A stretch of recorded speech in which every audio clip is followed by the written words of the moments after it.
in Seattle.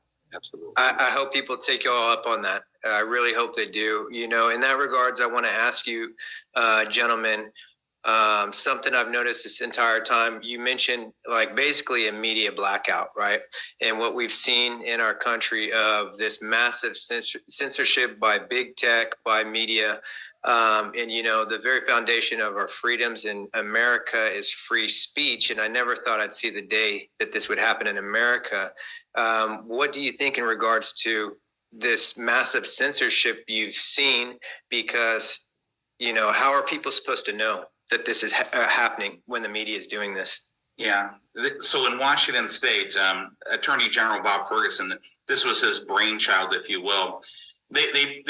He perpetuated or created this concept of a violent extremism commission. And this was House Bill 1333 in Washington State. Fortunately, it failed.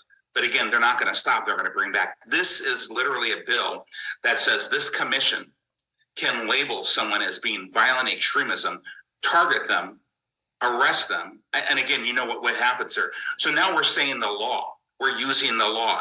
Sound familiar? Weaponizing government, weaponizing law, weaponizing institutions against American citizens. When these individuals swore an oath to protect, maintain, and defend citizens' constitutional rights, they're proposing this. And just this morning, I believe that Moms for Liberty, right, from the Southern Poverty Law Center, labeled Moms for Liberty, a group, an advocacy group to support children's education and to educate parents as to what's happening in the schools and how their children are being indoctrinated by these radical leftist teachers and teachers unions. And they, because they didn't like what they were hearing, they didn't like the fact that moms from across America came together, stood up, started to educate one another so that they can protect their children. And now they have been labeled by the Southern Poverty Law Center as extremist.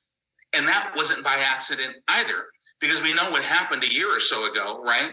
When the National School Board Association partnered with the United States Justice Department to label parents as domestic terrorists, again, because they were attending school boards to support and to protect their children.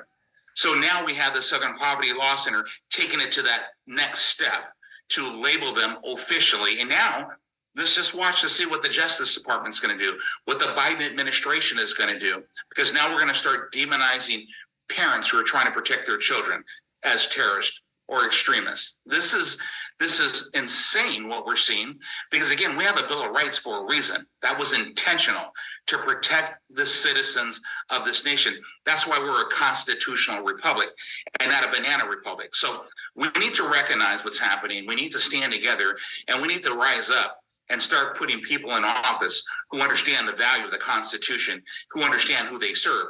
And they don't serve this special interest. They serve the citizens that they swore an oath to protect and defend. I mean, I'd say the media is probably one of the most potent tools that the regime, and I call, you know, not just Biden administration, not just Inslee the regime, but we definitely have this merger between state power and corporate power right now. And it's not just, you know, all Democrats. There's Republicans that are part of this as well. The tech censorship, I mean, like, that's not even a theory or a conspiracy theory anymore. We know that from the Twitter files. You know, it took someone like Elon Musk, who just had a couple billion laying around, to purchase it and then have the courage to put it all out there and at least free up that platform.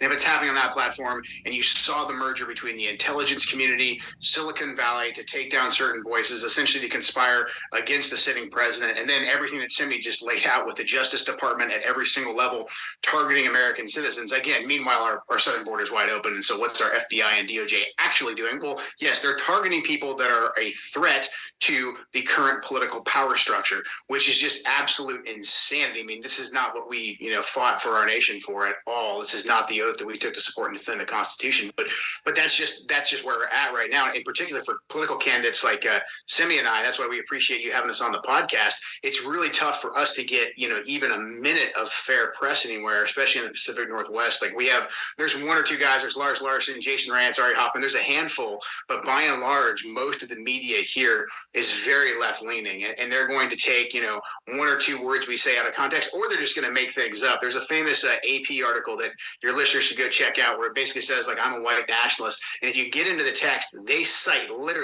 this with a straight face. According to Rose City Antifa, Joe Kenton has ties to like the Proud Boys and white nationalists. So they put it there, and then every other media outlet, including the New York Times, they'll go back and they'll be like, well, according to the AP, and if you look at the AP, it's like, well, Rose City Antifa. So all of this really stacks the deck heavily against us, and so that's why unconventional media, the podcast space, what Tucker Carlson's starting to do on Twitter, all of that's essential, but the deck is still very much stacked against us. The good news is, I do think your average American a couple years ago, they may have just taken for granted, and said like, well, the news is the news. These guys wouldn't lie to me. I think your average American now at this point is extremely cynical about everything that's coming out of the regime. So their credibility is circling the drain. Absolutely. Thank you, Joe. And I think it's a damn shame that they labeled you that. And I just want to tell people that are watching and listening some recent stories. If you haven't seen, it's just fantastic, because now it's undeniable how absurd it is, where they're labeling Latino people, Hispanic people, white supremacists. And then a recent story today was there were Muslim people protesting the indoctrination of their children, and they labeled them white supremacists as well. It's fantastic, because now it's undeniable that people are being gaslit, they're being misled. So again, Joe, I'm sorry that happened to you, but all of this is being exposed, so it's good. Things